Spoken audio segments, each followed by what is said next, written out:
Хуулийн зарим заалтыг хүчингү осон тооцох тухай хуулийн төслийг хууль тогтоомжийн тухай хууль болон хууль тогтоомжийн төсөл боловсруулах аргачлал заасан журмын хүрээнд боловсрууллаа. Хууль санаачлагчийн зүгээс тус хуулийн төслийн хэрэгцээ шаардлага үндслийг судлах зорилгоор холбогдох мэргэжлийн байгууллагын байр суурь саналыг сонсох, хуульчдаас ирүүлсэн гомдол хүсэлтийн судалгааг авах мөн өмгөөлийн тухай хуулийн 8 дугаар зүйлийн 8-6-гийн 3 дахь заалттай холбогдуулан үндсэн хуулийн цэцээс явуулсан маргаан энэн шийдвэрлэх ажиллагааны үр дүн, шийдвэр дүгнэлтэд танилцах зэрэг холбогдох судалгааг хийж дүгнэлт гаргасан болно.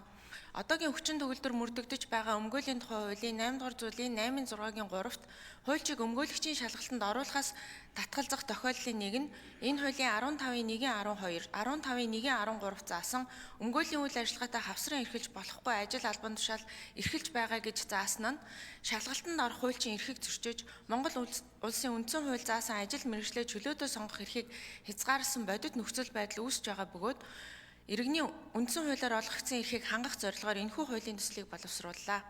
Энэхүү хуулийн төсөл нь 2 зүйлээс бүрдэх ба 1-р зүйлд өмгөөлийн тухай хуулийн 8 дугаар зүйлийн 8-6-гийн 3 дахь заалтыг хүчингү осон тооцох тухай тусгасан. 2-р зүйлд хуулийн хүчин төгөлдөр мөрдөж эхлэх хугацааг заасан болно.